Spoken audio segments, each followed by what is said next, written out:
Boa noite.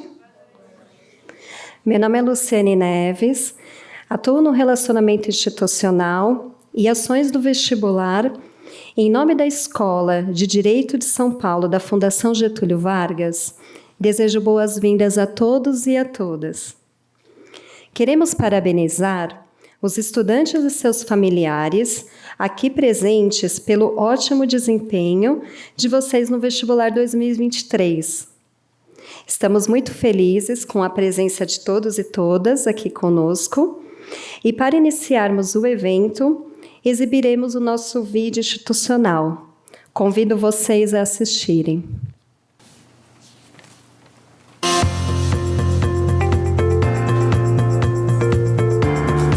Meus pais, quando eu passei na GV, eles fizeram uma faixa e colocaram na frente da minha casa. E aí, quando eu abri a lista, eu vi lá, procurei meu nome e tinha a posição do lado. Então a gente começou a gritar, pular.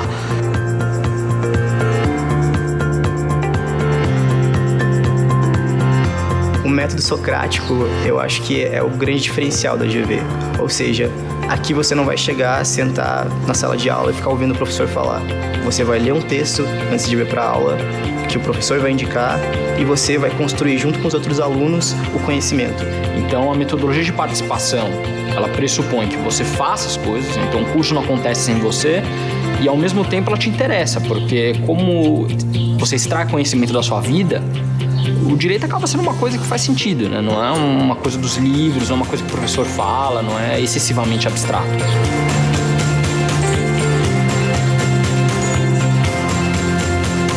Muitos alunos, eles se engajam em atividades extracurriculares. Por exemplo, as competições estudantis que podem acontecer tanto no Brasil quanto fora, em que os alunos de diferentes universidades competem ou em simulações de cortes internacionais ou em negociações entre empresas. O que mais me chamou a atenção na escola foi a metodologia de ensino, principalmente o fato de ser integral os 3 primeiros anos, que permite que você se dedique exclusivamente só para a faculdade e aprenda mesmo e seja preparado para o mercado de trabalho, porque trabalha muito com a solução de casos concretos, e aí com isso você acaba saindo mais preparado do que outras faculdades que se preocupam mais com a dogmática, com a teoria, do que essa parte mais prática do direito mesmo. A atratividade do aluno da GV é muito grande. Você vê uma representatividade desproporcional em relação ao número de alunos que são formados. Os grandes escritórios têm muita gente da GV.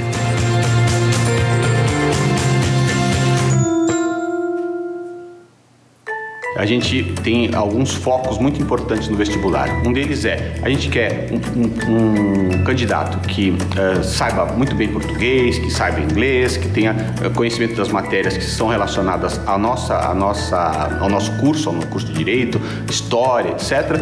Raciocínio lógico e, principalmente, a diferença é o fato de que a gente tem uma atividade no final, que é uma prova, que é um exame oral.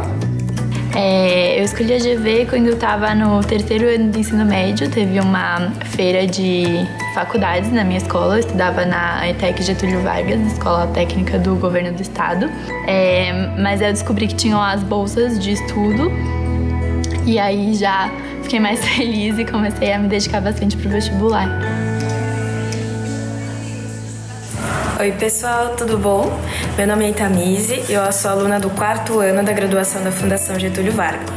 E eu tô aqui no meu intercâmbio na Espanha para contar para vocês que essas oportunidades não são só para algumas pessoas. Até o final do meu ensino fundamental, eu estudei nas escolas públicas da cidade de São Paulo. Foi ficando de olho nas oportunidades que apareceram e empenhando muito esforço nisso que hoje eu acompanho o grupo de bolsistas integrais da Fundação. E isso me permitiu estar aqui e realizar o sonho do intercâmbio.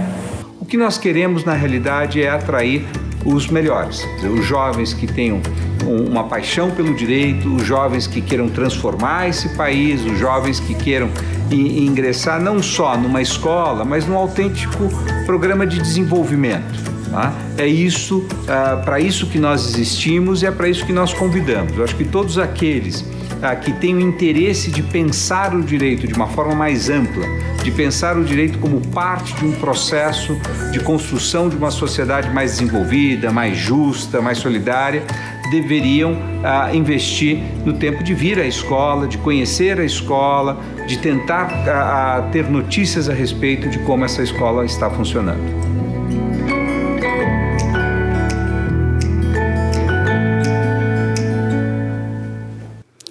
convido ao palco o diretor da FGV Direito SP, professor Oscar Vilhena, para proferir suas palavras.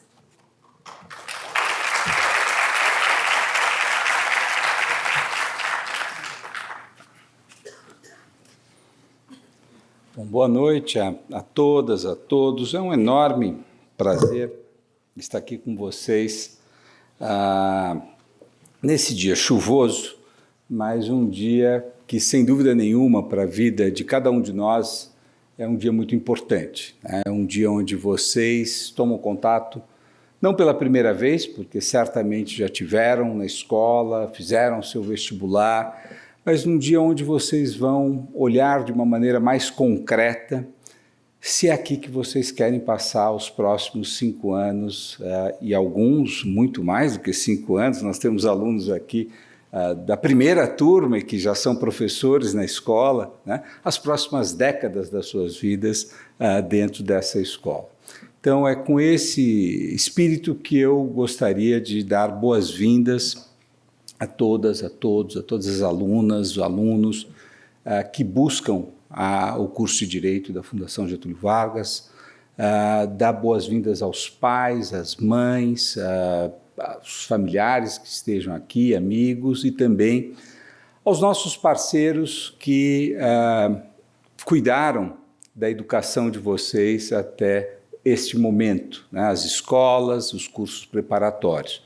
Então, boa noite a todas e todos vocês. Também queria agradecer a todos que organizaram esse evento, a equipe aqui da Fundação Getúlio Vargas de Comunicação, a equipe da escola, e aos meus queridíssimos colegas. Hoje eu estou vendo vários colegas, professores da escola, que vêm a esse encontro para poderem conversar com vocês de maneira mais individualizada, quando nós terminarmos aqui essa nossa conversa um pouco mais institucional. Então, agradeço a cada uma e a cada um de vocês. Tá?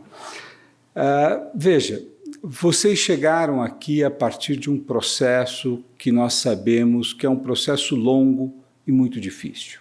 Não é um processo que começou no dia que vocês sentaram para fazer um vestibular à distância, né, que nós sabemos as complicações disso e que foi algo decorrente do processo de pandemia.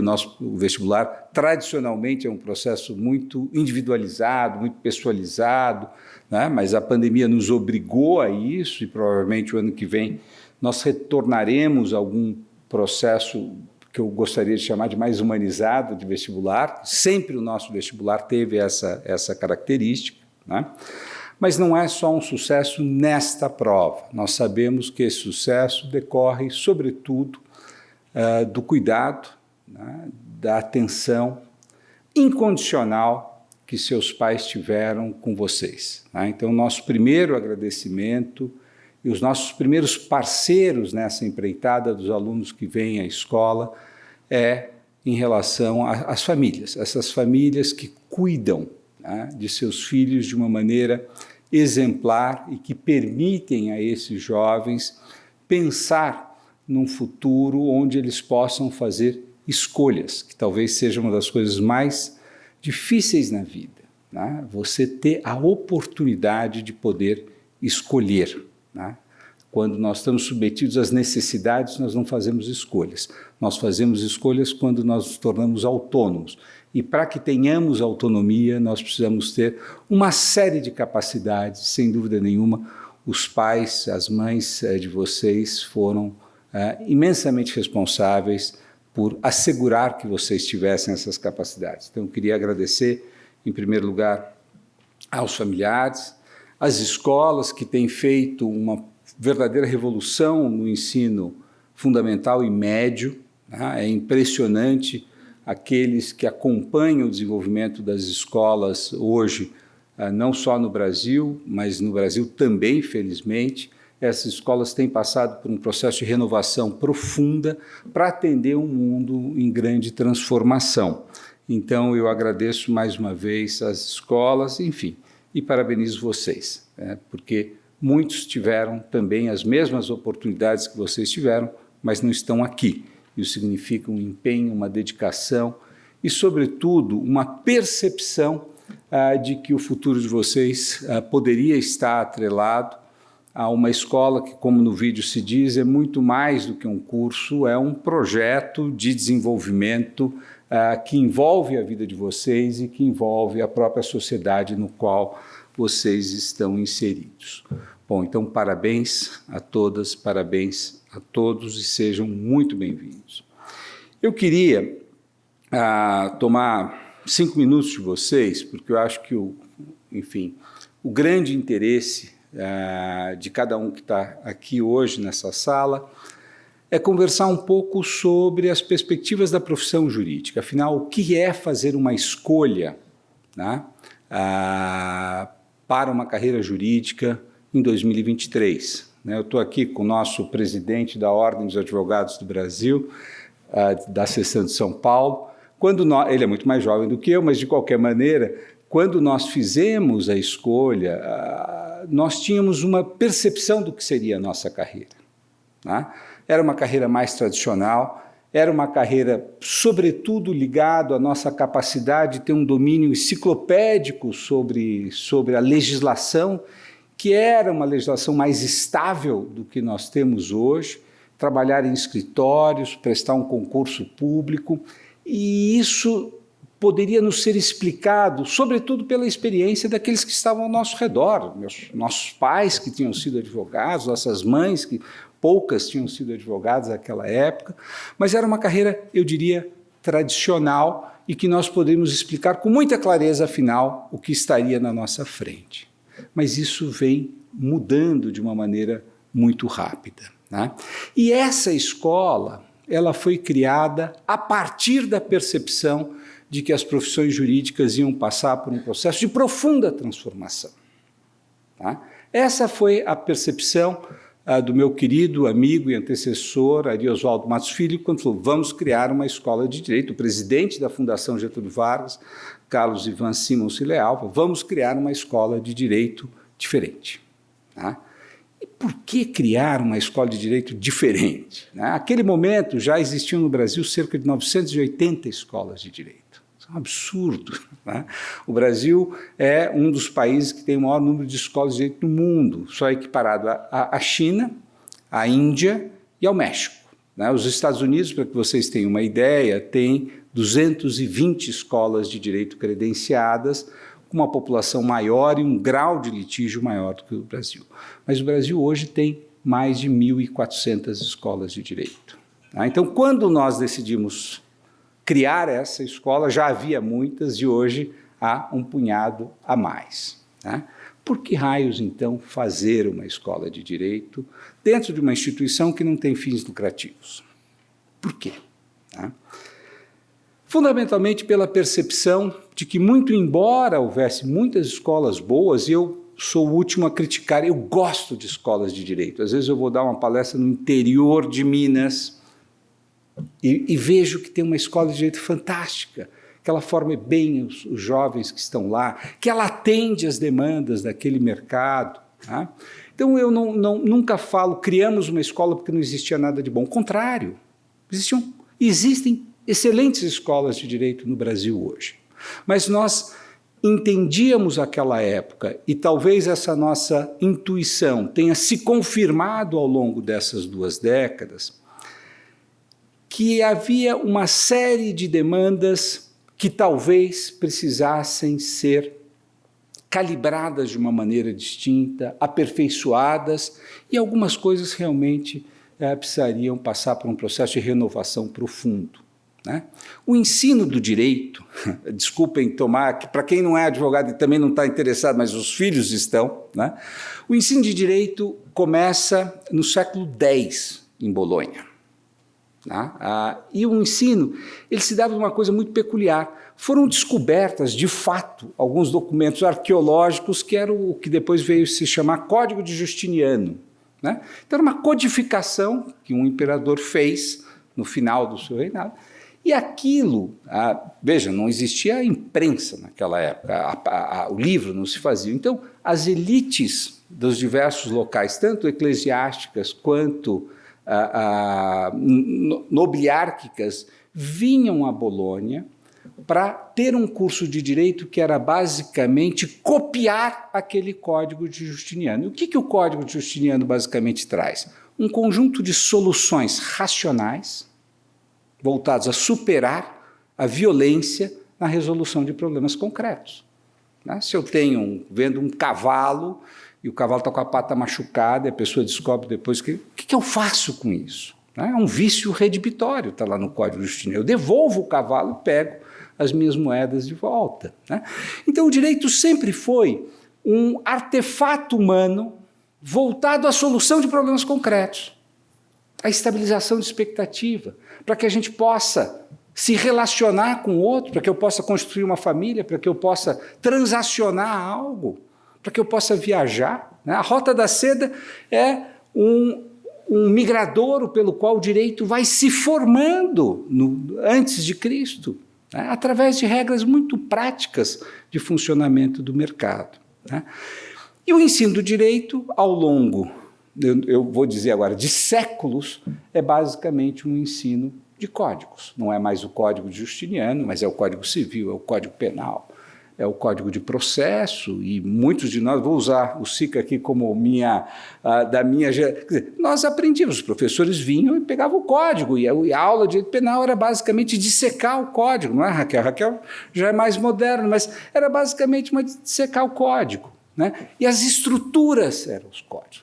Agora, começa a acontecer um fenômeno a partir dos anos 90, que é uma certa inflação legislativa, que os códigos não dão conta dos problemas que vão surgindo, e surgem muitas leis, e isto vai gerando um certo congestionamento do ensino do direito. Não dá para ensinar tudo, né? E o ensino começa até a mudar a nomenclatura. As escolas dizem que vão formar operadores de direito, porque a coisa é tão complexa que eu vou ensinar você a fazer uma operação básica. Chega lá um problema, eu já te dou uma resposta. E nós falamos, isto é absolutamente insuficiente para dar conta da complexidade do mundo moderno, especialmente em função de 3 fatores. Primeiro fator, globalização. O direito deixou e vem deixando de ser doméstico. Cada vez mais, qualquer um de nós que trabalha em zonas minimamente de vanguarda no direito, temos que compreender e temos que dialogar e interagir com os setores que estão regulados por outras leis, ou pelo direito internacional, ou pelo direito de outros países. Um contrato que está regulado por um modo contratual da lex mercatória que é aplicado no estado de Delaware, nos Estados Unidos. Como é que você se vira com isso? Se eu aprendi o contrato do Código Civil brasileiro. Os crimes internacionais, a corrupção internacional, como é que eu vou lidar se eu tenho um tratado que lida com isso, eu tenho que tratar com as jurisdições de outros países? Hoje eu recebi 5 ligações de jornalistas, como é que faz? Parece que pediram a prisão do ex-ministro Torres. Ele pode ser entregue, não pode ser entregue? Você tem que entender de cooperação internacional como é que você faz isso. Estou dando exemplos muito triviais, mas o direito se globalizou e não é só na área do mercado, sobretudo, mas também na área ambiental, na área social, você tem um enorme impacto da globalização. Segunda mudança, tecnologia. Cícero, pai de todos os advogados, sabia as leis, os precedentes, por experiência. Hoje nós temos robôs que fazem isso, que buscam a jurisprudência dos tribunais. Nós temos inteligência artificial. Né? Não só a tecnologia que nos ajuda e muitas vezes nos atrapalha, mas que ela é indiscutivelmente ubíqua na nossa vida, né? Mas a tecnologia também ela é em si uma questão que gera conflitos. Né? Vocês que são mais jovens sabem os conflitos que vocês vão ter nas redes sociais, as invasões de privacidade que vocês vão ter nas redes sociais, a apropriação de bens que vai se dar nas redes sociais, a desestabilização da democracia que se dá nas redes sociais. Ou seja, hoje o direito tem a tecnologia não mais só como instrumento, mas também como objeto da regulação. Isso nós percebemos muito rápido e, portanto, esse é um curso muito imerso na tecnologia. E terceiro elemento, para ficar só em 3, é o fato de que hoje, especialmente em função da revolução tecnológica, cada vez mais as outras profissões empregam direito. E nós, cada vez mais, temos que saber aquilo que as outras profissões exercem. Então, quando eu entro para discutir numa empresa de telecomunicações como ela vai se relacionar com o Estado brasileiro, ou argentino, ou americano, eu tenho que entender não só de direito regulatório, mas eu tenho que entender de tecnologia de comunicação. Quando eu vou fazer uma consulta para a Apple, eu não tenho que entender simplesmente que quer me discutir se aquele aplicativo de quem que é, a propriedade intelectual sobre aquilo. Eu não tenho que saber só sobre propriedade intelectual. Eu tenho que saber sobre a tecnologia que a Apple usa para conseguir dar uma resposta minimamente satisfatória. Ou seja, hoje o advogado tem que ser absolutamente interdisciplinar. Ele tem que ter uma disponibilidade para conjugar a gramática das diversas ciências que antes ele poderia negligenciar. Então a gente tem que saber um pouco de economia. Se eu estou envolvido com a indústria de fármacos, eu preciso entender um pouco de química, eu preciso entender de tecnologia, eu preciso entender de política pública, eu tenho que entender de tudo. Isso não significa saber na rama, saber ao lado, significa a disponibilidade para saber aprender aquilo que for necessário para o enfrentamento de um problema. Se eu estou regulando o mercado de trabalho, eu tenho que saber quais são os impactos daquela regulação sobre o mercado de trabalho, portanto, eu preciso entender estatística, eu preciso entender de política pública. Então, hoje, a formação de um advogado é imensamente mais difícil do que na nossa geração, na minha geração, porque ela demanda que, além do direito, você tenha capacidade de conjugar as outras racionalidades das ciências de natureza, das ciências econômicas, das ciências sociais. Mas isso, e aí paro um pouco de falar sobre ensino jurídico, com uma peculiaridade. Nós temos que saber tudo isso sem deixar de saber direito. E essa parece uma coisa trivial, mas é a mais difícil. Eu me lembro uma vez, desculpem, um velho jurista brasileiro chamado Miguel Reale, não esse que já está velho e está vivo, mas o pai dele, que é um dos grandes juristas do século XX, e eu trabalhava com ele, e chegou uma série de economistas e advogados do setor bancário, falaram uma punhado de coisas em inglês, né? E eles queriam um parecer, né? E ele, como um bom velhinho, ficou quieto, e eu acho que todo mundo saiu um pouco preocupado. Será que ele ainda está nos domínios das suas faculdades, né? Porque falavam coisas e ele me perguntava, a máquina de Xerox está boa? Né? E aqueles problemas complexos. Aí quando saíram todos da sala, ele falou, que coisa boa que nenhum desses advogados sabe direito, senão não tinham por que fazer uma consulta para a gente, né? Ou seja, você precisa ter um pensamento absolutamente rigoroso. O Roberto falava isso, né? Eu acho que na apresentação, do ponto de vista da lógica, da capacidade de concatenação de ideias, da sua capacidade analítica de conseguir dissecar um problema.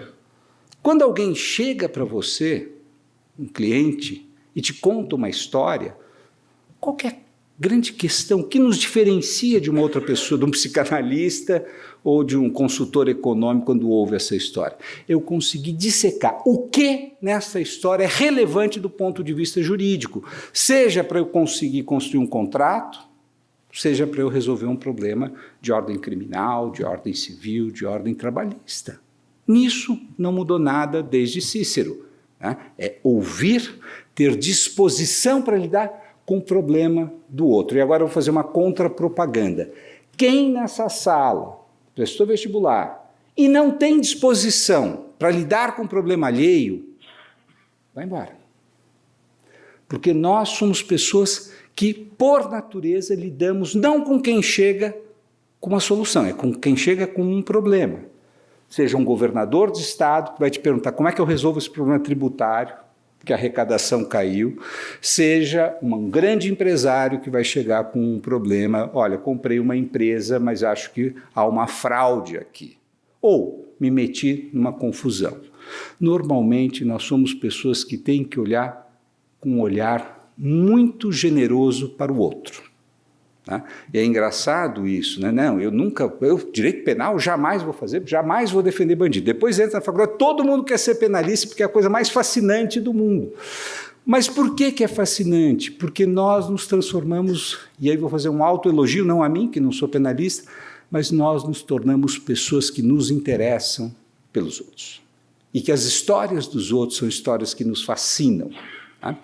Então, isto que permanece, e isso que nós queremos que seja possível associar com todas as mudanças que a profissão do direito hoje exige. Saber tecnologia, ser multilingüe, ser multidisciplinar, mas, sobretudo, ter essas duas qualidades, um pensamento analítico absolutamente rigoroso, a capacidade de dissecar um problema e entender quais são os pontos fundamentais, e a outra, a capacidade de interagir com o outro, a capacidade de ajudar o outro, a capacidade de ser simpático ao problema do outro.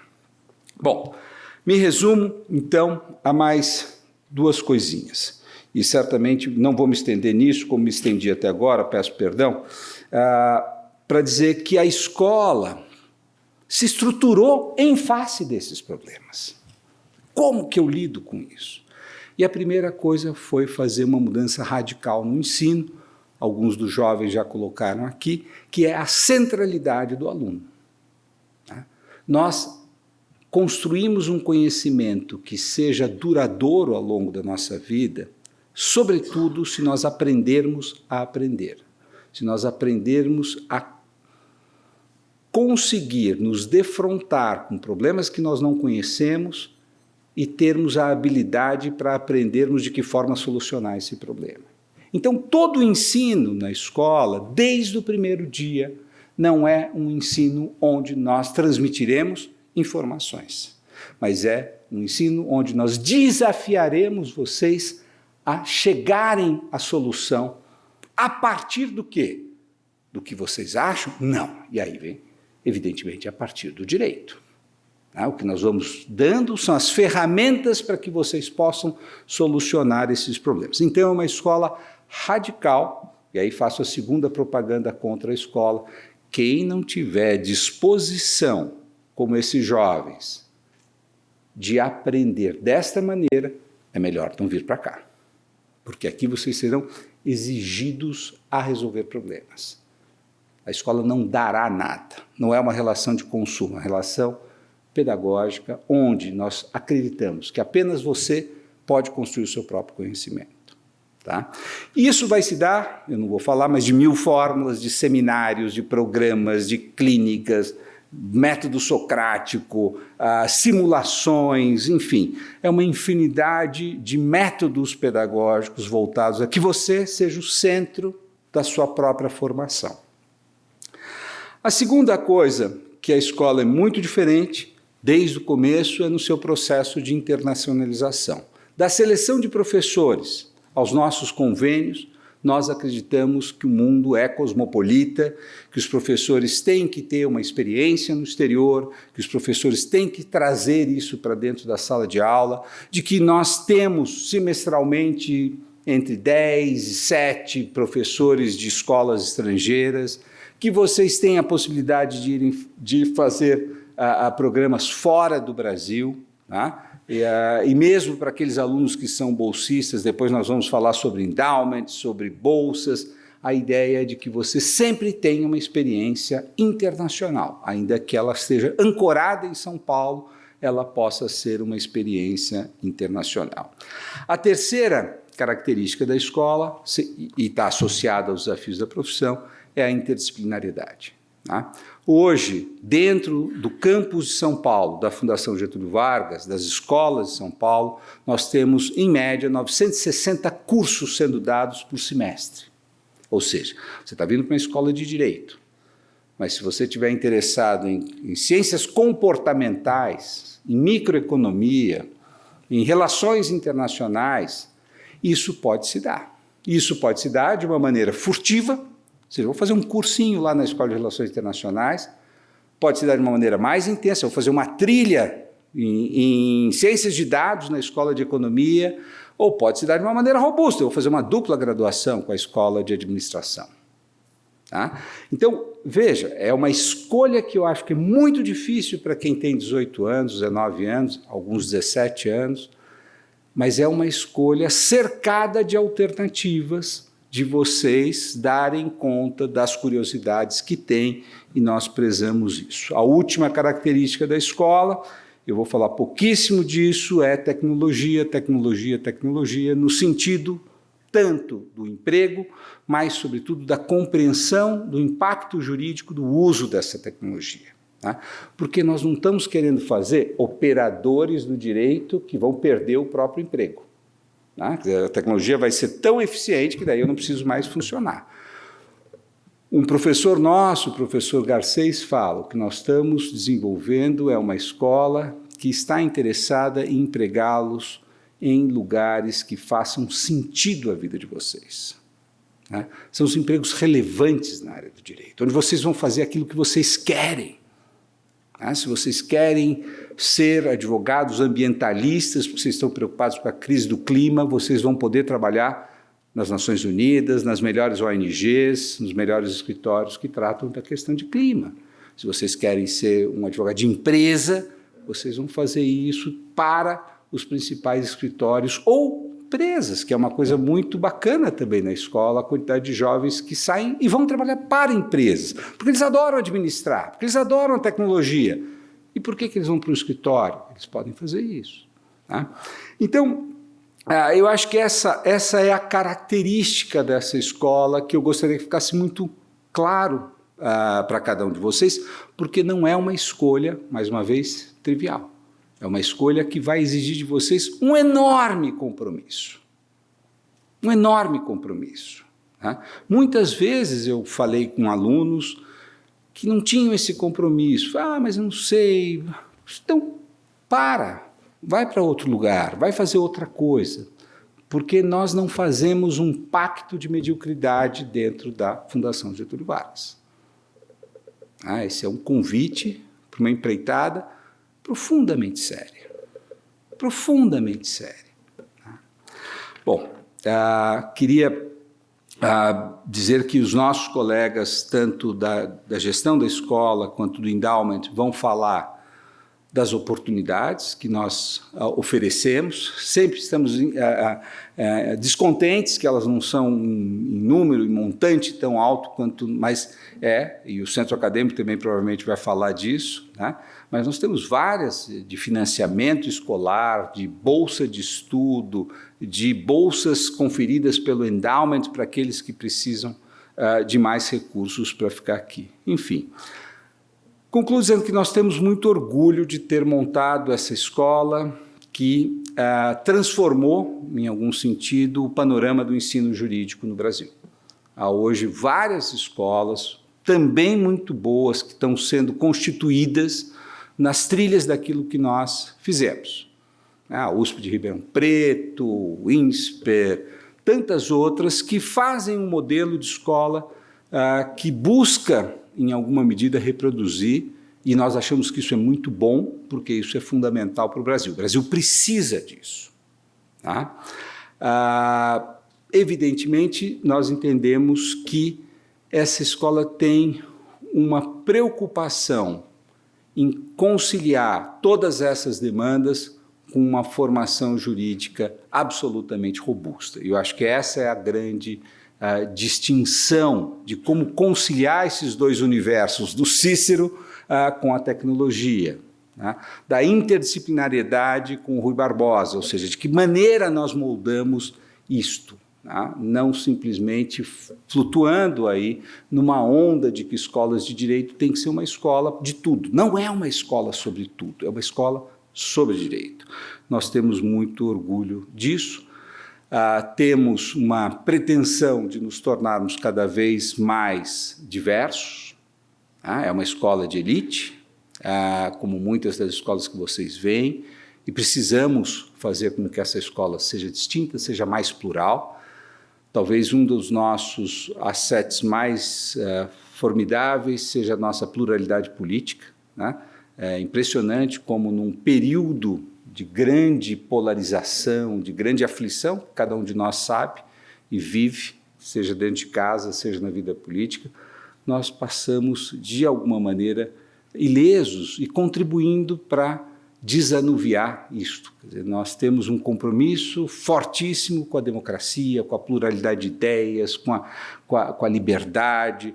Então, esse é um ambiente muito bacana. Eu me dou conta de que eu converso com pessoas que eu discordo de uma maneira absolutamente civilizada, o que é raríssimo, não só no Brasil, mas é raríssimo em outras universidades ao redor do mundo. Então, nós temos muito orgulho disso, de sermos, em alguma forma, um oásis de diálogo, um oásis de troca de ideias, um oásis no sentido de construção de uma sociedade que é capaz de superar as suas dificuldades. E hoje convidamos vocês para participar dessa empreitada. Muito obrigado.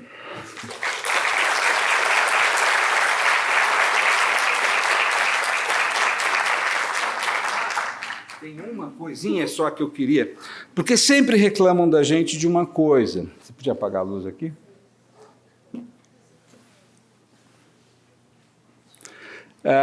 Em todas as avaliações que nós temos, que nós mesmos fazemos, para os nossos alunos, etc., uma das críticas é: mas o prédio é meio acanhadinho, né? Mas o prédio é meio feinho, né? Mas o prédio é meio apertadinho. Eu confesso o seguinte: nós adoramos o nosso prédio acanhadinho na Rua Rocha, que se transformou, né? Um lugar adorável, tem uma livraria adorável, tem restaurantes adoráveis, mas ele era acanhadinho mesmo, né? Então, o que nós temos a partir de maio, e provavelmente a mudança da escola mesmo vai se dar em agosto, né? Nós estamos mudando aqui ao lado da escola de administração, quando a avenida ali se divide, né? É esse prédio aí que você tem, que é um prédio, se não me engano, de 15 andares, né? Com lajes enormes, 900 metros, etc., e o mais importante desse prédio são três coisas, né? Então, a primeira delas é que ele é um prédio, dois prédios para lá é onde nós estamos, tá? Ele é bem de frente aqui para o Sírio-Libanês, etc. Mas três coisas que nos importam aqui. Em primeiro lugar, ele é um prédio que nós conseguimos fazer uma arquitetura interna que corresponda aos nossos desejos pedagógicos, né?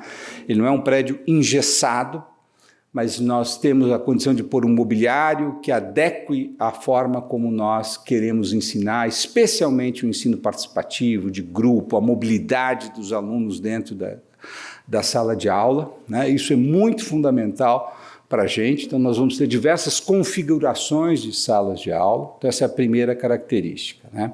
Com muitos espaços de estudo, né? Como vocês sabem, a escola é de período integral. Isso é também uma coisa radicalmente nova no ensino jurídico brasileiro. Compramos todas as brigas com todos os escritórios de São Paulo. Hoje todos reconhecem que foi a melhor coisa que nós fizemos. Portanto, os nossos alunos só saem para o mundo dos escritórios a partir do 4º ano, né? Há uma competição, a Cássia, que vocês vão conhecer, que cuida disso. Nós fazemos uma feira de estágio, né, Cássia? E normalmente os escritórios saem todos muito bravos, porque são ofertas, 6, 7 ofertas que cada aluno normalmente recebe por vaga, né? Então, veja, é uma escola onde vocês vão ter que ficar, e a gente criou as condições para vocês ficarem, com salas de estudo, salas individuais de estudo, sala de grupo de estudo, etc.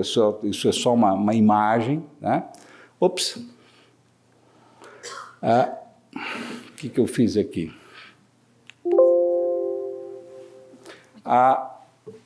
Não, eu apertei no computador. Vamos lá, posso mexer aqui ou não? Tá, ele acaba. Bom, então está faltando uma das fotos que eu queria, mas de qualquer forma, A segunda coisa que nós coabitaremos esse prédio com a Escola de Economia, então isso muda também a configuração do convívio de vocês. E a terceira é que isso vai estar integrado ao campus aqui da escola, ou seja, então nós saímos realmente da nossa escola que nós adoramos, na rua que nós adoramos, pequenininha, acolhedora, para uma escola onde vocês serão beneficiários de ter um convívio efetivamente universitário com alunos das demais escolas. Desculpem, muito obrigado.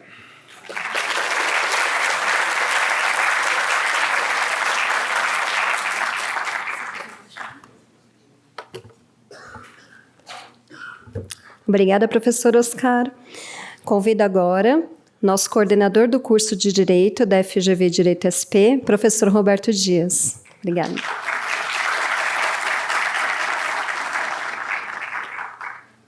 Olá, boa noite a todas e a todos. Não tenho como começar a não ser... sumindo o microfone, a não ser parabenizando vocês todos e todas pelo enfim, o grande desempenho que tiveram no vestibular. A gente sabe que é um vestibular super concorrido, né? A gente tem tido aí nos últimos anos sempre um pequeno aumento na procura de candidatos, e isso tem girado nos últimos anos em torno de 25 candidatos vaga. Ou seja, vocês estão super de parabéns por terem chegado aqui. Bom, o Oscar falou meia hora, 40 minutos, e, portanto, comeu 99% da minha fala. O meu objetivo aqui, então, vai ser tentar dar um pouquinho de concretude para falar um pouquinho do nosso dia a dia, fazendo ligações com a fala dele, pegando alguns ganchos da fala dele. Né? Ele disse que o nosso curso, ele usou essa expressão numa determinada passagem, ele falou, nosso curso não é um curso enciclopédico. Né? Ele deu o exemplo do Código Civil, do Código Penal, enfim, a gente não vai chegar na sala e ouvir o professor falando, olha, hoje a gente vai estudar o artigo 1º e esse semestre todo a gente vai estudar do artigo 1º ao 120 do Código Penal. E no ano que vem a gente vai estudar do 121 até o artigo... Vocês não vão ver isso nunca na nossa escola. Né? Então, de fato, ele não é um curso enciclopédico. Bom, então, como é que ele é? Né? Como é que ele acontece na prática? Eu não sei se alguns de vocês, provavelmente alguns de vocês tiveram a oportunidade de participar de aulas simuladas ou mesmo aulas dentro da escola. Mas, enfim, quem não teve oportunidade, eu vou contar um pouquinho como é esse dia a dia. Diferentemente do que a gente costuma encontrar nos cursos mais, vou chamar assim, mais tradicionais, ou mesmo no ensino médio, no ensino fundamental, em que os alunos chegam à sala e ficam assim, quase como a gente está vendo agora, né? Eu falando e vocês ouvindo, né? Não é nada assim no nosso dia a dia da escola, né? Então, a gente sabe que, tradicionalmente, tem lá um professor falando, e os alunos ali ouvindo, alguns ouvindo, alguns nem tanto, né? Alguns eventualmente dormindo, e alguns anotando, outros também não anotando, e ao final... Né, alguns estudando para aquela prova que vai ser no final do semestre, outros também não estudando, e no final das contas todo mundo passa e todo mundo está aprovado, enfim, aqui não é assim. Né? Aqui é exatamente o oposto de tudo isso. Então, como é que é esse oposto? Né? Vocês vão chegar no primeiro dia de aula, vocês vão ter lá um programa, o professor vai dar um programa dizendo o que vai acontecer encontro a encontro, aula a aula, ponto a ponto. E, o mais importante, ele vai dizer, olha... Para a aula da semana que vem, vocês vão ter que ter lido isso, ou ter assistido aquilo, ou ter estudado aquilo, ou ter pesquisado aquilo outro. E vão chegar, então, com o estudo feito para aquele encontro. Muito diferente do que, de fato, a gente encontra no dia a dia, que é, você ouve o professor e depois, se você quiser, você estuda aquela matéria. Não, aqui é o contrário. Você vai estudar para encontrar o professor naquela aula e você vai fazer aquele curso, vai fazer aquele encontro junto com o professor. E aí, às vezes, conversando com os alunos falam assim, tive um curso maravilhoso, uma aula maravilhosa. Eu falei, bom, o professor é maravilhoso? Claro que o professor é maravilhoso. A gente só contrata professores maravilhosos. Mas o fato é que essa responsabilidade é sua também. Você fez o curso bem. Você fez um bom curso. Você fez uma boa aula. Mas como assim? Porque você participou, você foi o centro daquela relação de ensino e aprendizagem. Se você não participou bem, se você não fez a leitura e você veio me dizer que aquela aula não foi boa, aquela responsabilidade provavelmente é em parte do professor, mas é em grande parte também sua responsabilidade. Porque o curso não é feito só pelo professor aqui. O curso é feito pelos alunos também. Então, começa aí, né? Você tem, então, uma inversão daquela lógica de que você chega para a aula e depois você vai estudar. Que você vai estudar para ir para a aula. Porque você vai participar toda a aula de forma qualificada. Um pouco o que o Oscar também falou, assim, não é eu acho aquilo. Não, ninguém eu acho aquilo. Você estudou aquilo e você vai estar diante do professor, dos outros alunos, construindo conhecimento sobre aquele tema. Então, esse é um pouquinho o nosso dia a dia. Não é? Mas, óbvio, que tem muito mais do que isso. Então, eu vou dar um ou outro exemplo para a gente fazer alguma conexão com a questão da tecnologia, com a questão da internacionalização, enfim, e com a questão que é o coração da escola, que é esse ensino participativo que a gente tanto fala. Há coisa de 6 anos, depois de um grande debate com alunos, professores, direção, coordenação, escolas da Fundação, escolas de fora da Fundação, escolas de fora do país, nós fizemos uma importante reforma curricular. Né? E não vou falar dela de forma muito ampla, mas, enfim, o objetivo central era fazer com que a gente pudesse ter uma maior intensidade do ensino participativo. Né? Como é que a gente faz com que aquilo que é o coração da escola possa, né, bater ainda mais forte? E a gente fez, então, várias mudanças. Dentre elas, a gente teve, enfim, uma expressão que surgiu na época dos debates sobre a construção da nova grade, era uma expressão, enfim, eu tenho a impressão que essa expressão não existe, mas, enfim, era a desdisciplinarização. Vamos desdisciplinarizar. Isso significou alguns movimentos, vou mencionar 2 deles. O primeiro deles foi reduzir o número de disciplinas por semestre. Então, ao invés de 9 disciplinas, 10 disciplinas, como acontece tradicionalmente nas escolas do Brasil, nas escolas de direito, a gente fez um movimento de redução para 5 disciplinas por semestre, sem redução da carga horária global. Isso significou, na prática, que a gente teve, então, uma ampliação da carga de cada disciplina, uma ampliação significativa. E por que isso? Porque a gente teve a intenção de fazer com que aquelas disciplinas não ficassem competindo de forma prejudicial com outras disciplinas no mesmo semestre. Então, a gente tem poucas disciplinas por semestre, com grande profundidade nelas, e a possibilidade de cada aluno poder se dedicar fortemente e o professor exigir muito de cada aluno em cada disciplina. Esse foi um movimento de desdisciplinarização. Outro foi que, em cada disciplina, que agora elas passaram a ter 90 horas, elas tinham 30, elas tinham 60, elas passaram a ter 90 horas por semestre, essas disciplinas passaram a ter uma parte delas, 1/3 delas, fora de sala de aula. Então, uma maneira de dar mais autonomia aos alunos, então, porque o curso é todo formado, né, todo construído com base na autonomia dos alunos, então a gente permitir que os alunos pudessem ter mais autonomia para construir seu conhecimento por meio de um projeto, por meio de uma pesquisa, por algo que fosse feito fora de sala de aula.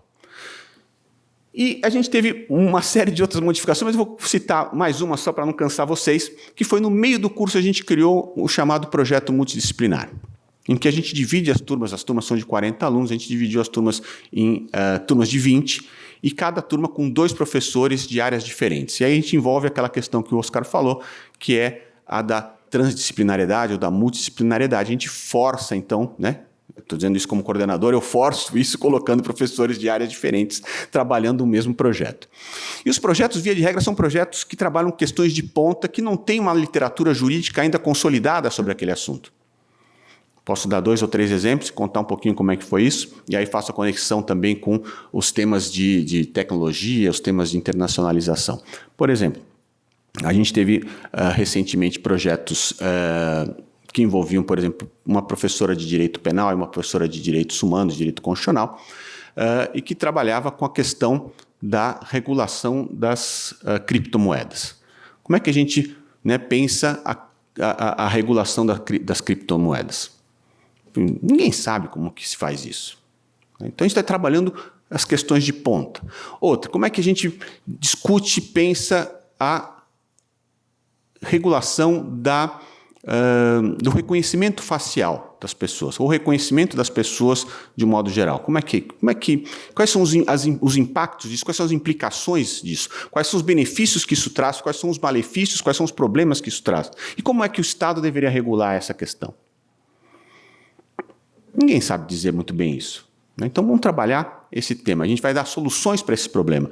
A gente teve também um dos projetos era como é que a gente pensa os problemas e as soluções para os problemas decorrentes de deslocamentos humanos em razão de mudanças climáticas.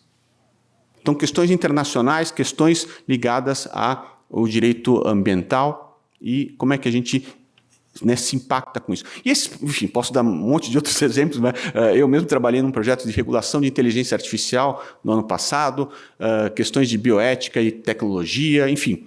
A gente tem aí uma infinidade de questões que são desenvolvidas. Esse é o jeitão da escola. Não é? A gente está ali diante de problemas complexos que envolvem uma série de outras áreas que não são especificamente... eu vou trabalhar com aquela questão de direito penal. O professor de direito penal, né? Bom, mas espera aí, tem questão de direito tributário envolvido, tem questão de direito, tem contabilidade envolvida... Assim como a gente tem um monte de outras questões envolvidas em cada um dos problemas com os quais a gente se depara. Um último exemplo desses projetos, logo que a gente implantou os projetos, tinha acabado de acontecer o desastre de Mariana. E a Fundação estava trabalhando, nesse caso, na apuração dos danos por meio da nomeação pelo Ministério Público Federal para a apuração desses danos. E fizemos um projeto multidisciplinar com base nisso, que obviamente envolve responsabilidade civil, responsabilidade do Estado, questões de direito penal, questões enfim, questões ambientais e assim por diante. Como é que a gente apura esses danos, como é que a gente faz isso? Isso é um panorama rápido sobre isso, não vou avançar muito para não deixar vocês cansados. E eu queria mencionar um pouquinho sobre a questão da internacionalização. O Oscar mencionou que um dos nossos focos é a internacionalização. E eu queria contar que a gente tem aí, entre 49, varia de ano a ano, mas aproximadamente 49, 50 convênios internacionais com escolas estrangeiras das mais importantes, das mais relevantes do mundo. E a gente tem vaga para que todo mundo vá passar um semestre fora, fazendo um curso de um semestre fora do Brasil. A gente estimula que isso aconteça, a gente tem um programa agora de bolsas para que as pessoas os alunos que são bolsistas também possam participar desses convênios, e a gente tem estimulado muito que isso aconteça. Um outro ponto, e aí deixo para o pessoal, tem muito mais gente para falar, é a questão da interdisciplinariedade que acontece, como vocês viram, por exemplo, nos projetos, mas acontece nas disciplinas, acontece no próprio curso, em que a gente tem cursos que alguns poderiam dizer, bom, mas isso precisa ter no direito, contabilidade a gente precisa aprender? Precisa. Economia a gente precisa aprender? Precisa. Ética precisa aprender? Precisa. Filosofia precisa aprender? Precisa. Direito penal precisa aprender? Também precisa aprender. Direito penal, direito civil também precisa aprender. Enfim, tem essa visão da ampliação daquela questão que não estamos discutindo só um ponto específico do direito, mas tem, como o Oscar mencionou, a dupla graduação que quem entrou agora só no direito, a gente já tem a dupla graduação por uma outra modalidade, mas enfim, a dupla graduação daquele aluno que no meio do curso resolve, eu queria também fazer administração pública, eu queria também ter feito administração de empresa, eu queria também ter feito economia. É possível, então, por meio de uma seleção interna, a partir do meio do curso, começar um segundo curso simultaneamente e depois seguir para acabar o segundo curso. Então, a gente tem uma infinidade de questões, tem os grupos de estudo, tem as competições internacionais, tem as clínicas. Eu podia ficar aqui falando 1 hora e vocês ficariam cansadíssimos, mas o que eu quero fazer com isso é convidar vocês a que experimentem isso. E essa experiência é uma experiência que, enfim, deve ser muito prazerosa, porque todo mundo que sai está sempre num lugar que quis, conseguiu um emprego que quis, foi fazer o que quis empreender, foi empreender, mas de fato exigente.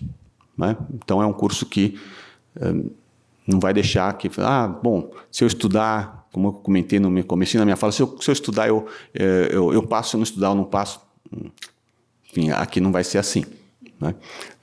Mas é um convite sincero para que vocês estejam conosco daqui a 20 dias, Daqui a 20 e poucos dias. Vejo vocês aqui logo, logo. Um abraço.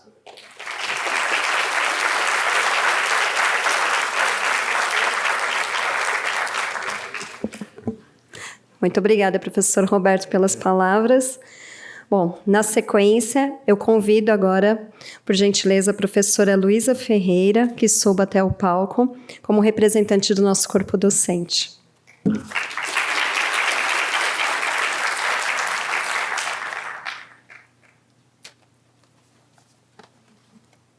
Sempre tenho que levantar um pouco também. Boa noite a todas, a todos. É uma alegria estar aqui hoje, no lugar que eu considero minha casa, com os meus colegas, com vocês, conhecidos, alunos, né, Augusto? É realmente uma honra, uma alegria estar aqui hoje com vocês. E, em primeiro lugar, e antes de me apresentar, eu preciso parabenizar todos vocês, todas vocês. Me lembro do desafio que foi essa fase do vestibular, muita angústia, muito cansaço, a gente fica indeciso e vocês ainda passaram por isso depois de uma fase de pandemia que eu não posso imaginar como foi para vocês, jovens, terem passado por isso. Muitos de vocês, a maioria de vocês no ensino médio. Então, gostaria de parabenizá-las, porque vocês passaram por esses obstáculos, fizeram muito bem, estão aqui hoje. Queria parabenizar também as famílias. Eu sou mãe também e sei como é, eu sei que a gente sofre junto, sofre até mais, né? Mas eles não sabem disso, um dia vocês vão saber, mas a gente sofre junto, a gente luta junto. Então, parabéns para vocês que trouxeram os seus filhos, as suas filhas, os seus familiares até aqui. Queria parabenizar também as professoras, os professores, as escolas. Eu faço isso em nome da Cris. Cadê a Cris? Cris Sicupira, que foi minha professora no Colégio Santa Cruz. Um dia vai receber minhas filhas, que estão lá também. E uma alegria te ver aqui e ver todos os outros professores e professoras que estão aqui hoje. Bom, acho que agora já dei parabéns para todo mundo, eu posso me apresentar.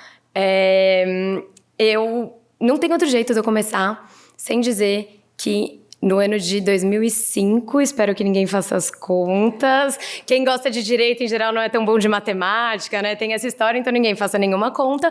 Mas eu estava aqui, nesse mesmo auditório, nesse mesmo lugar que vocês estão, com os meus pais, um de cada lado, decidindo se eu ia fazer GV. Era a primeira turma do Direito GV. Rafael, meu colega de turma, está aqui também para comprovar, professor Oscar. E eu estava desse mesmo jeito, cansada, ansiosa, em dúvida, e ficava ouvindo os professores, o professor Ariosvaldo, na época, falando sobre essa escola que ia mudar o país, ia mudar o ensino do direito.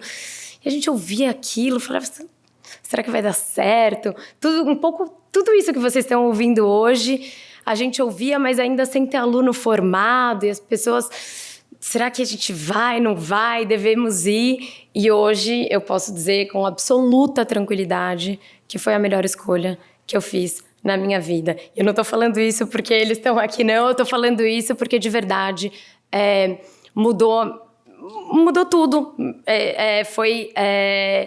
Essa escolha foi o que me fez me apaixonar pelo direito. Na época, quando eu estava aqui, eu achava que eu ia gostar de direito internacional e econômico. E como disse o professor Oscar, todo mundo começa assim. Em algum momento, muita gente gosta de penal, eu fui uma delas. Então, achei que eu ia gostar de direito internacional. Me apaixonei por penal, desde que tive a primeira aula de direito penal. Me apaixonei pela área, fiz estágio em penal. Entrei num escritório, fiquei lá 1 ano... Mas queria mais. Não, quero fazer mestrado, quero estudar. E aí fui lá para São Francisco, né? Tinha já feito os 5 anos aqui. Falei, não, deixa eu conhecer outra escola, outro jeito. E aí eu fui para lá no primeiro dia de aula.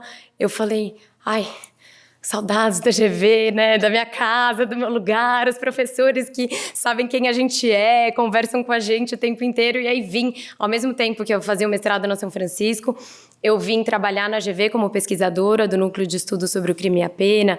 Estudei tudo que vocês podem imaginar, desde corrupção ao Carandiru, aborto, lavagem de dinheiro, penal, que é um pouco mais a minha área, mas estudei muito, pesquisei muito, foi muito bacana estar nesses 2 lugares também, poder enxergar como se ensina e se estuda o direito em lugares tão próximos, mas ao mesmo tempo com muita diferença de metodologia. E aí, depois que eu saí do mestrado, fui para um escritório, fui ser sócia de um escritório. Fui muito feliz lá, tive minhas filhas. Esqueci de contar, meu marido eu também conheci por causa da GV, porque foi uma professora dele, ele tá aqui também para comprovar, mas foi uma professora da GV que me apresentou para ele quando eu estava no mestrado. Fui para o escritório, trabalhei bastante com penal, gosto muito de criminal. E no primeiro dia de estágio, eu posso dizer para vocês com segurança, a gente tem muita dúvida, né? Quando a gente começa no estágio, primeiro dia, eu garanto para vocês, pode ser muito louco isso que eu vou falar para vocês, mas eu tinha dúvida sobre se meu sapato estava certo, se eu podia levar almoço, se eu não podia. Mas o primeiro caso que me mandaram, eu tinha certeza que eu ia conseguir resolver. Vão falar, não, os estagiários da GV são arrogantes. Tem um pouco essa história, mas não é arrogância.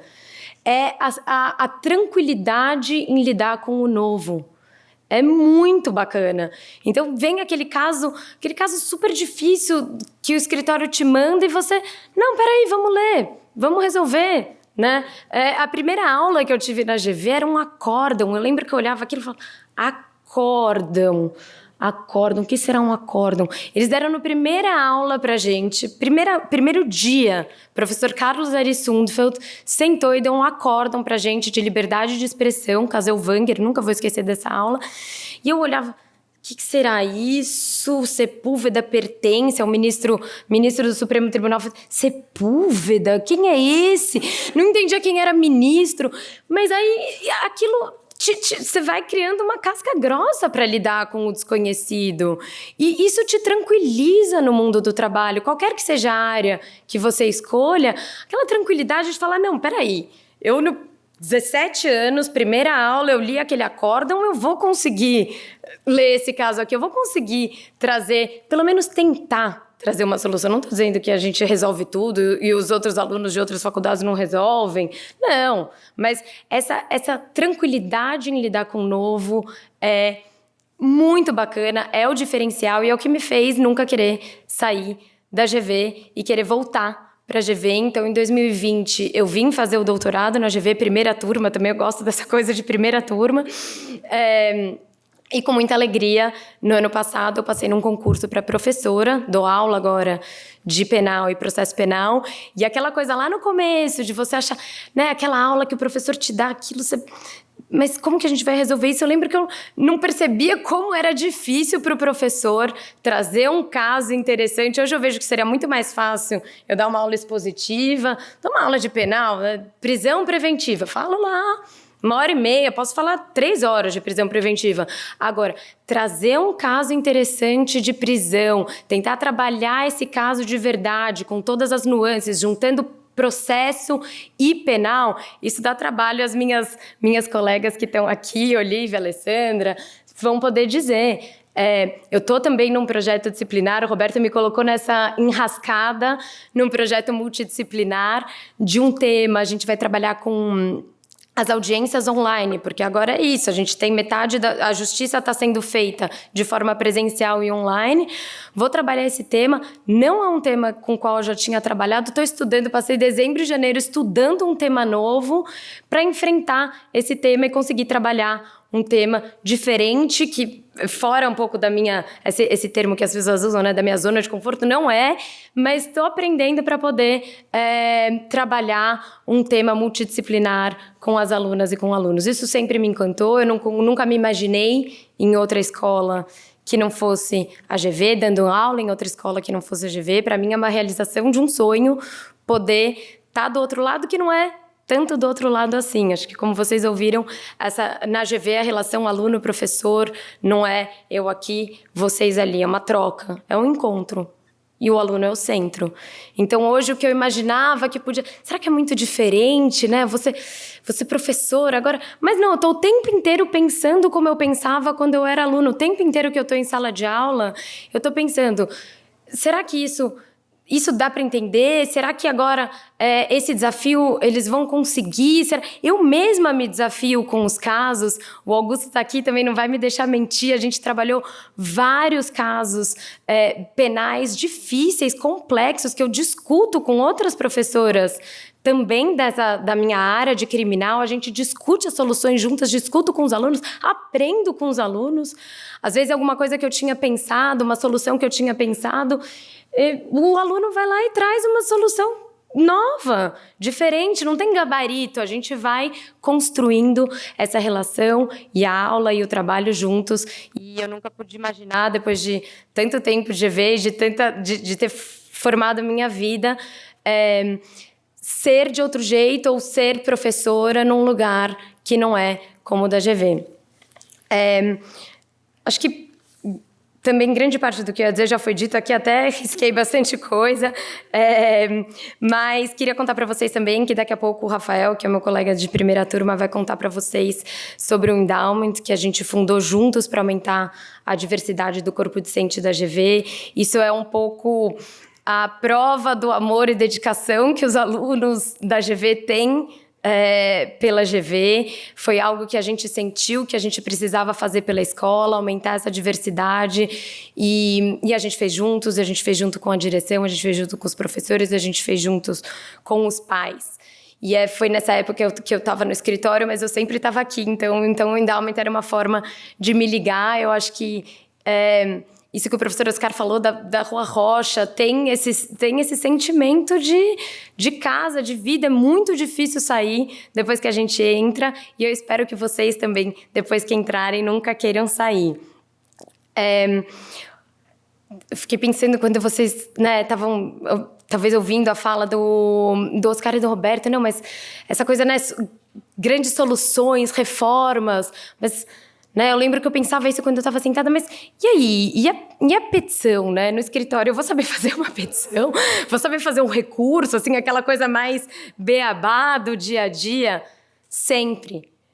É o que eu mais faço. No escritório é o que eu mais fiz e o que eu mais faço. Mas com a diferença do olhar, do recorte, da estratégia. Estratégia, negociação, por exemplo. Eu, quando estava no terceiro ano da GV, eu fui para Paris na competição de mediação da Corte de Comércio Internacional. Não estava nessa época ainda quando eu estava flertando com o internacional. Aí a gente foi uma equipe da GV, foi ótimo, a gente foi bem colocadas, era uma turma de quatro alunas que são minhas amigas até hoje. E até hoje, às vezes, eu não trabalho mais com isso, com comércio, com internacional, mas até hoje em reunião, às vezes eu me vejo pegando uma estratégia, alguma coisa que eu aprendi de negociação, no curso de negociação que a gente fez no segundo ano, que nos preparou para essa competição. E isso é incrível. E eu sinto que eu tenho muita sorte, muito privilégio de ter podido estar aqui. Sorte também de ter feito essa escolha num momento em que ela era muito difícil e com muita novidade. E eu só posso dizer que eu ficarei muito, mas muito feliz de poder viver esses 5 anos de vocês, e espero que mais anos de vocês, se vocês decidirem ficar aqui. Obrigada e até logo.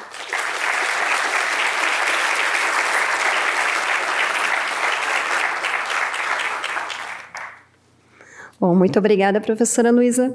Então, seguimos agora convidando o colega de turma da professora, o Rafael Andrade, para conversar com vocês. Obrigada.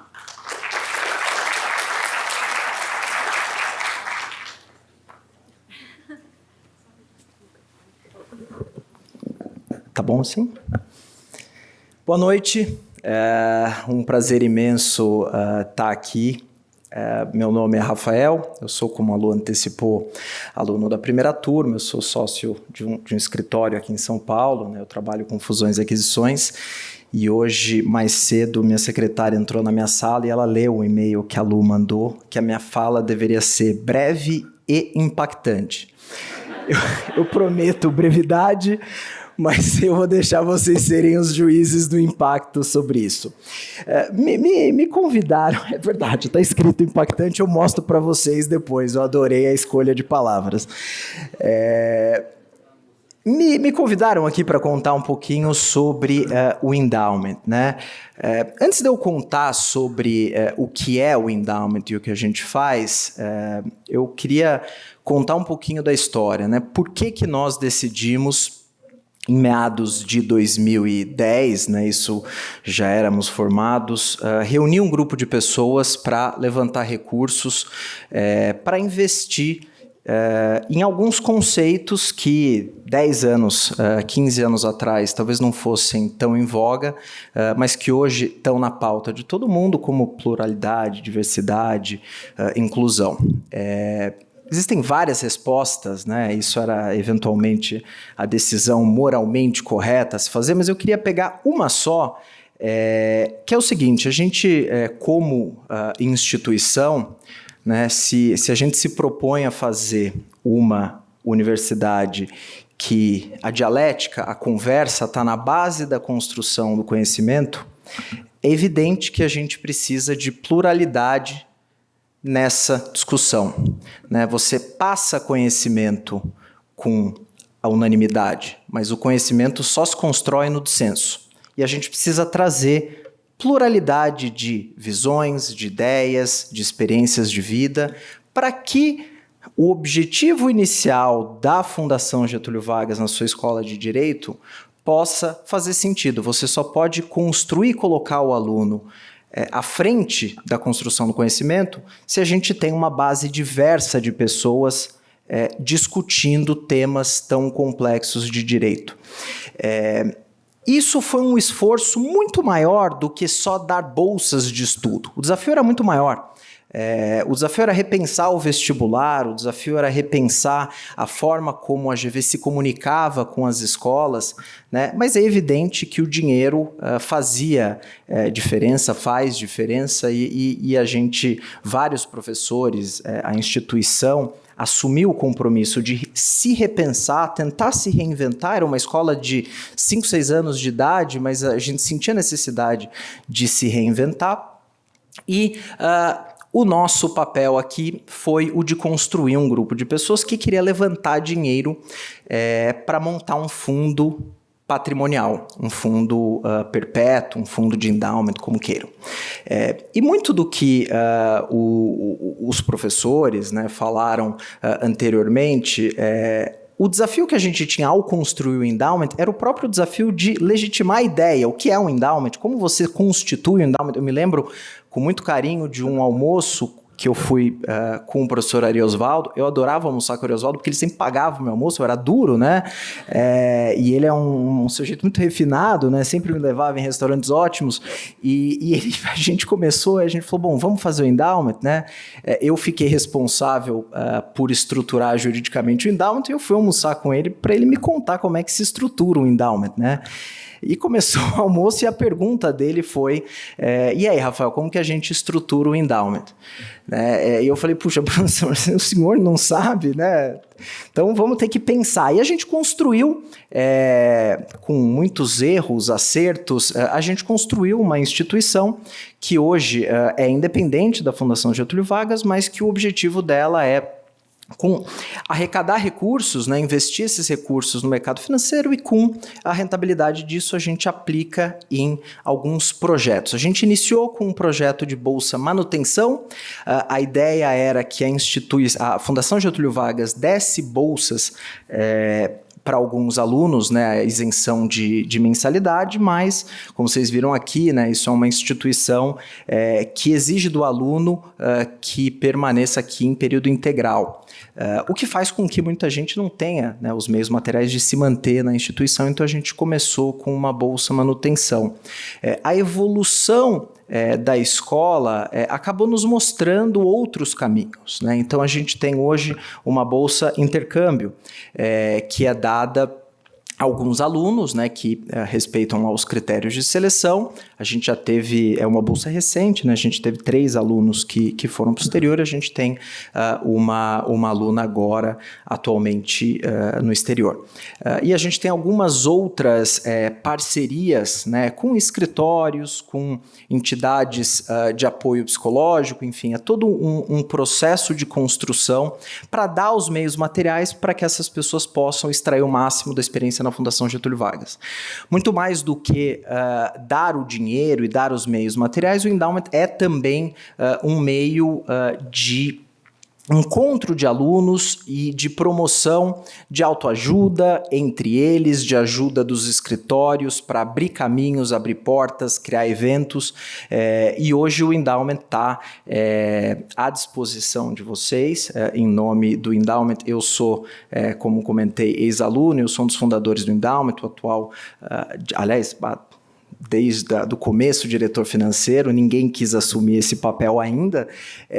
Espero que um de vocês se formem e assumam esse papel, mas em nome do Endowment eu parabenizo a todos vocês, e já que eu gastei só 6 minutos, eu queria só deixar uma mensagem para vocês, vindo aqui para a GV. Eu sempre vou para a Rua Rocha, né? Toda vez eu vou para a Rua Rocha, chego lá e me contam que é aqui o evento. E o taxista que me trouxe, né, ele viu faculdade de Direito, ele olhou para mim, perguntou se eu era advogado. Quando um taxista te pergunta se você é advogado, só duas coisas podem acontecer. Ele vai te fazer uma pergunta trabalhista ou ele vai criticar o Alexandre de Moraes. E eu comentei que sim, eu sou advogado, e ele fez uma provocação que, na verdade, foi uma surpresa para mim. Ele falou, puxa, mas não é cansativo, não é chato, foi a palavra que ele usou, ser advogado, dado o estado de coisas, né? Eu suponho que ele se referia ao que aconteceu em Brasília, enfim.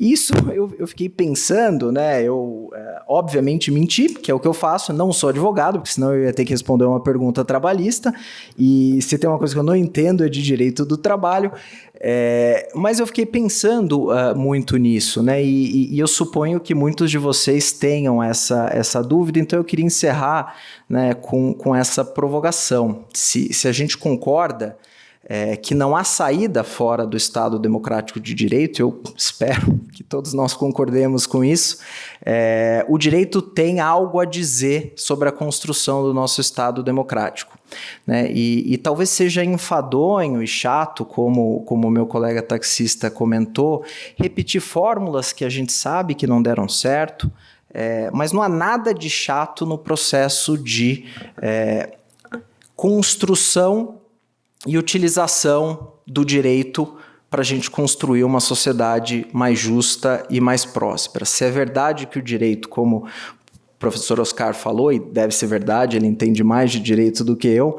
se é verdade que o direito serve para resolver problemas, né, o que não nos faltam são problemas. E não há nada de chato ou de enfadonho na tarefa de compreender os institutos jurídicos sempre com um olhar de os desafiar, de pensar diferente e tentar dar as respostas que hoje a sociedade tanto nos exige. Então, agora, pessoalmente, eu os parabenizo e os convido espero que seja aqui na Fundação Getúlio Vargas, né, a aprender esses institutos e nunca se esquecerem de desafiar para a gente conseguir dar as respostas que hoje a sociedade brasileira tanto precisa. Parabéns, muito obrigado.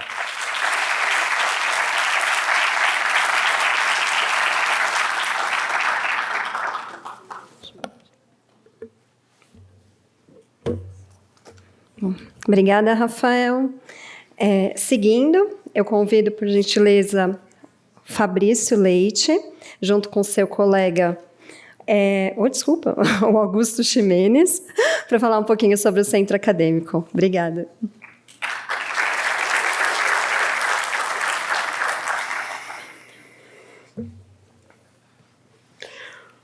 Bom, bem-vindos e bem-vindas, futuros estudantes da turma 19 da Escola de Direito da Fundação Getúlio Vargas de São Paulo.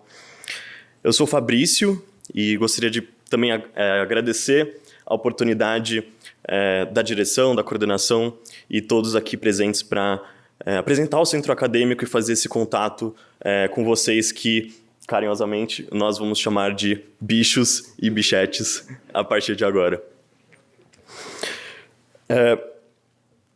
Parabenizamos, sobretudo, pela escolha que tomaram e que torcemos que tomem de ingressar em uma das melhores escolas de direito do Brasil e da América Latina, que há décadas forma as melhores cabeças do Brasil e, quiçá, também outros países que nós convivemos.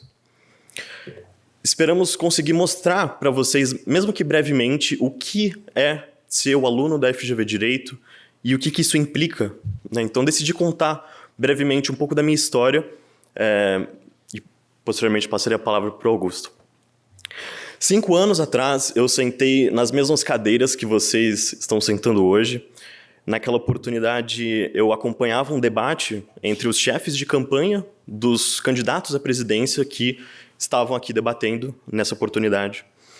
E eu lembro muito bem daquele dia, porque foi aí que eu percebi o quão especial é estar nesse ambiente e o quão significativo isso é para a nossa trajetória enquanto futuros operadores do direito, enquanto pessoas participativas na sociedade e pessoas que se preocupam em pensar o Brasil.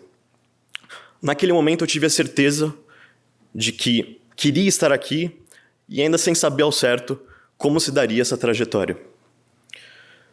Prestei o vestibular, fui aprovado.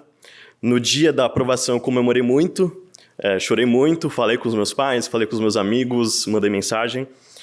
Mas foi especialmente no dia da confirmação que eu tive que eu tinha conseguido a bolsa integral para estudar na EDESP, como a gente chama, a Escola de Direito, e, sobretudo, o apoio do endowment que eu teria confirmado a partir daquele dia que eu poderia fazer parte da Escola de Direito de São Paulo. Óbvio, não me contive, eu me mergulhei nas lágrimas, como vocês podem imaginar, e aqui estou sabendo que, a partir daquele dia, a minha trajetória tinha mudado para sempre. Aqui eu estou no 3º ano, ainda não estou formado, tenho uma longa trajetória pela frente, mas nessa curta trajetória, pelos longos anos que ainda virão como advogado, como operador do direito, já consegui participar de entidades estudantis, então hoje com o centro acadêmico, mas também outras entidades de política, competi, fui para Washington com a ajuda do endowment, competi na competição interamericana de direitos humanos, sediada na American University, e também faço parte de monitoria, ajudando professores com o dia a dia das atividades docentes. Hoje, ainda com aquele friozinho na barriga, vocês iniciam a trajetória de vocês ao lado de seus futuros melhores amigos que farão aqui dentro, que vocês vão levar para a vida de vocês, de seus possíveis primeiros amores, não é mesmo? E de seus prováveis colegas de trabalho também. Ser geveniano é ser comprometido com a sua própria melhor versão. É ser preocupado com sempre querer inovar, participar, mas, sobretudo, é ser intrinsecamente vinculado à ideia de que temos o dever de entregar um país melhor do que encontramos. A universidade é, antes de tudo, um ambiente de questionamento, de ousadia, de diálogo e de inovação.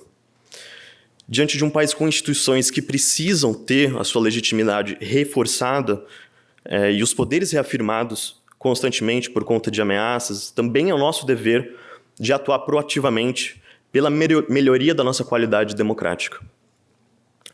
Vocês enfrentaram dúvidas ao longo dessa trajetória. E isso é mais do que esperado, e não se preocupem com esse fator. Somos apresentados a uma infinidade de possibilidades aqui dentro da escola, sejam elas acadêmicas, profissionais e, sobretudo, de vida. A GV concede aos estudantes muita liberdade, como foi trazido aqui pelos professores, pelo diretor Oscar, e isso é confirmado aqui pelo corpo discente. Muita liberdade porque cada um traça a sua própria trajetória aqui dentro. Cada um entende o que é melhor para si, cada um ousa dentro de suas próprias vontades e perspectivas. Isso, ao mesmo tempo que nos torna donos dos nossos próprios narizes, traz grandes responsabilidades também. Vocês vão sim estudar muito, já vou avisando. Não pensem que será fácil, mas se vocês conseguiram estar aqui hoje, todos têm a capacidade de não só cumprir com o que é esperado de vocês academicamente, mas também de serem referência naquilo que vocês se propõem a estudar com mais afinco. Boa noite a todos, parabéns mais uma vez a vocês que passaram pelo vestibular, que é uma das grandes etapas. Vocês vão ver que depois que a gente passa do vestibular, flui mais calmamente. E quando eu passei no vestibular, eu falava pro meu pai das possibilidades da GV. Eu via o site todo dia e eu mostrava, olha, dá pra fazer isso, isso, isso. E o maior medo dele era que eu repetisse o erro que eu tive no ensino médio e não tivesse tempo pra mais nada e só estudasse e não conseguisse fazer nada. E eu tô aqui pra dizer que nem só de sala de aula vive o VGViano, assim. Eu quero tranquilizar vocês que nós, do Centro Acadêmico, a gente tenta trazer um ambiente plural e diverso para todo mundo e um ambiente acolhedor também, onde vocês se sintam parte de uma comunidade. O nosso trabalho é fazer a GV algo que vocês se lembrem para além da sala de aula. Vocês vão lembrar, claro, de tudo que os professores, o coordenador e o diretor falaram aqui para vocês, mas vocês também vão lembrar do momento em que vocês estavam no prédio e um amigo seu tropeçou na escada. Vocês vão lembrar do momento em que alguém dormiu no sublep, que vocês vão conhecer o que é, se vocês entrarem. Desculpa. A gente quer que de alguma forma, esses 5 anos que vocês vão passar com a gente tornem vocês não só ótimos profissionais, mas também ótimas pessoas. E a gente acredita que é isso que o Centro Acadêmico faz. Com todo respeito à coordenação e aos pais, uma das atribuições do Centro Acadêmico é não só fazer, mas como publicizar festas. Então, essa vai ser uma época muito festeira da vida de vocês. Então, se preparem. Vão ser momentos que vocês vão lembrar pro resto da vida e que vocês vão lembrar junto das pessoas que vocês conheceram aqui dentro da faculdade, que vocês vão levar pro resto da vida e, como o Fabrício falou, podem ser seus colegas de trabalho.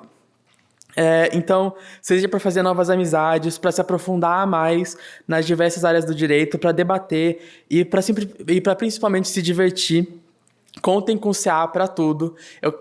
Eu vou divulgar agora o nosso Instagram, e por favor sigam, para a gente conseguir colocar vocês no grupo do WhatsApp, para vocês terem o nosso contato e para vocês poderem tirar qualquer dúvida, para a gente explicar para vocês porque a GV foi a melhor escolha para a gente. E é a melhor escolha para vocês. Nosso Instagram é @CADireitoGV, CADireitoGV, muito facinho.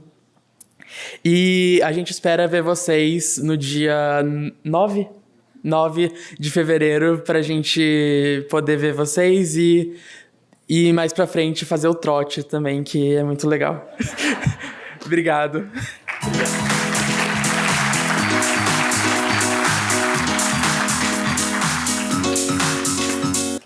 Boa noite a todos e a todas. Estou fazendo uma aparição surpresa aqui, totalmente de improviso. Sou professor da casa, calma. São momentos tensos hoje em dia. Eu vou fazer uma fala de 2 minutos de uma coisa que eu gostaria de complementar das falas brilhantes dos meus colegas. Em primeiro lugar, que nós resolvemos o problema do direito de trabalho. Temos 2 professores maravilhosos hoje em dia. O Rafael pode fazer uma pós também aqui para atualizar o papo dele com os taxistas. Que é sempre importante. Mas a outra coisa é que a gente está falando muito aqui do trabalho que tem que estudar muito, e é tudo verdade. Mas é porque é muito divertido. Quem gosta de direito, assim, vocês vão sair depois e vocês, no primeiro ano, não vão tomar cerveja, vão tomar chá com os colegas, sem dúvida nenhuma, água, etc. E quando vocês forem tomar uma água, vocês vão continuar discutindo os casos. Você não vê isso, sei lá, faculdade de dentista. Então, eu não vejo 2 dentistas saindo do trabalho. Eu fiz um canal maravilhoso. Mas você vê o pessoal do direito e você fica o tempo todo... Desculpa com os dentistas também. Vou ter que fazer vai ter que depois ter uma emenda, né? A nota de desculpa da Fundação Getúlio Vargas, a Associação dos Dentistas. Mas... aqui a gente gosta. Então o pessoal sai da aula, eles ficam pensando na aula, no problema. A aula não acaba. Porque não é uma aula besta. O desafio não é besta. Ninguém quer pôr vocês lendo um texto longo e difícil para você não ficar descansando. É porque é legal. Então, a gente é apaixonado, a gente é entusiasmadíssimo com o que a gente faz. Então, estava assistindo o caso do dia 8, foi 2 dias, E uma parte de mim estava como cidadão, nossa, está acontecendo, tendo que ter minhas próprias ideias. E outra é, se as aulas fossem começar semana que vem, eu queria muito usar isso. No primeiro dia de aula, introdução ao estudo do direito, Dona Maricota, de 67 anos, que invadiu o Supremo Tribunal Federal, não derrubou nenhuma cadeira, cometeu o crime de atentado ao Estado Democrático de Direito, tem lá o promotor, vai ter lá o advogado, primeiro dia ninguém sabe o que está acontecendo, e depois de 40 minutos, os alunos que não sabiam nada vão saber alguma coisa e vão chegar em casa com uma empáfia terrível. Então, vocês, senhores pais e senhoras mães, que vão colocar os seus filhos na sua escola, saibam vão vir pessoas insuportáveis. O almoço, a ceia de Natal, nunca mais vai ser a mesma. Nunca mais. Perderam a razão, mas isso é bom. Então, a gente faz isso porque é divertido. É só isso que eu gostaria de dizer. Então, se vocês têm entusiasmo, vocês gostam de bater boca, vocês não gostam de largar ideia, venham fazer isso com a gente, vocês vão encontrar a sua tribo. Muito obrigado.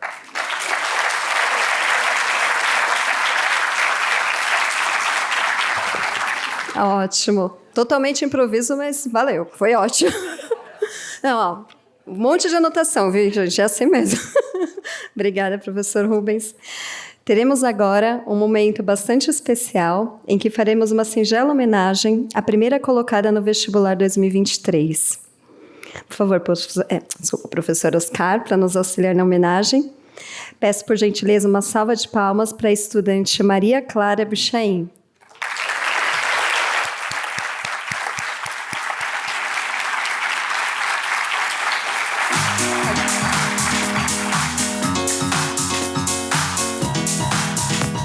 Aproveitamos a oportunidade para chamar ao palco o diretor do Colégio Versen, em que a Maria Clara estudou, professor Adilson Garcia, representando a equipe de toda a escola. Muito obrigada.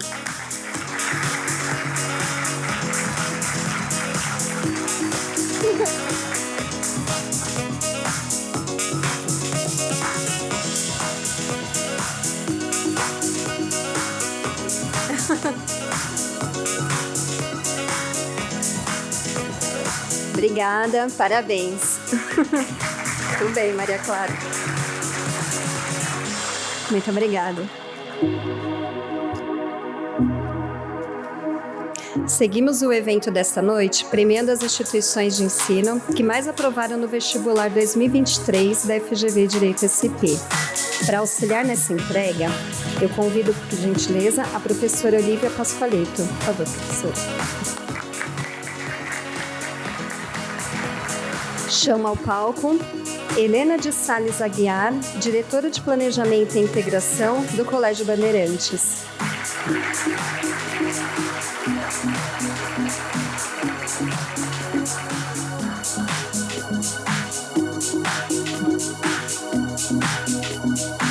Muito obrigada, Helena, pela presença e parabéns.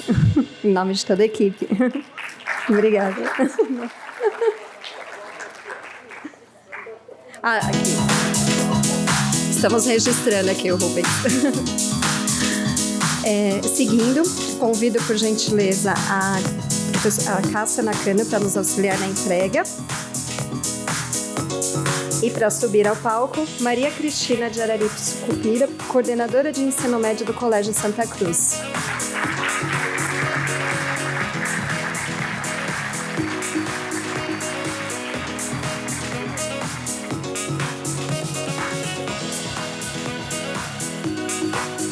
Parabéns, representando toda a equipe do Colégio Santa Cruz.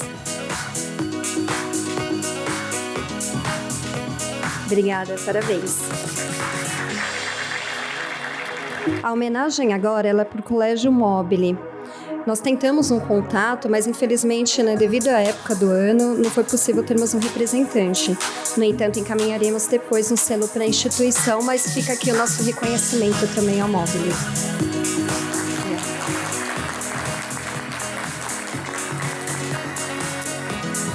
Dando continuidade, premiaremos os cursos preparatórios que mais aprovaram no vestibular 2023 da FGV Direito SP. Convido para auxiliar nessa entrega o professor Rubens Glécia. Sim, imprevistos. para receber a homenagem, Elaine Cristina Sano, orientadora educacional do curso Poliedro. Por favor.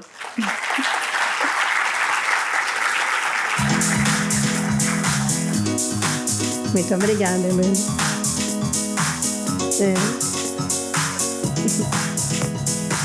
Representando a equipe do curso Poliedro. Parabéns. Seguimos agora convidando a professora Alessandra Benedito também para nos auxiliar na entrega. Por favor, Alessandra. E para receber a homenagem, Paulo Lima, coordenador do curso CPV.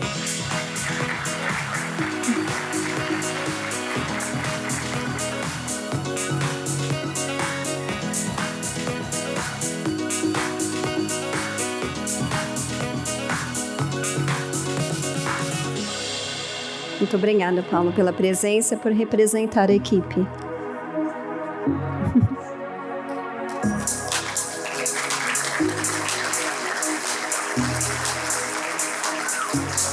Muito obrigada.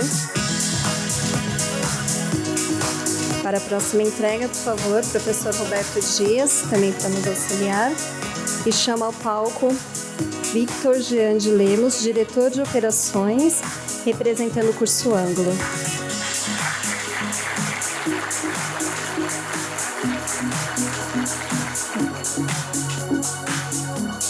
Muito obrigada, Rita.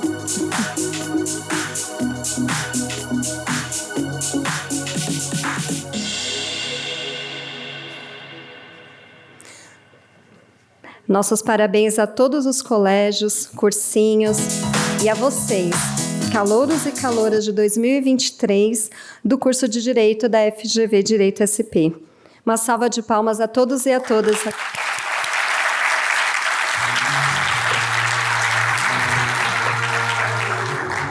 Para as considerações finais, encerramento, convido novamente o nosso diretor, professor Oscar Vilhena.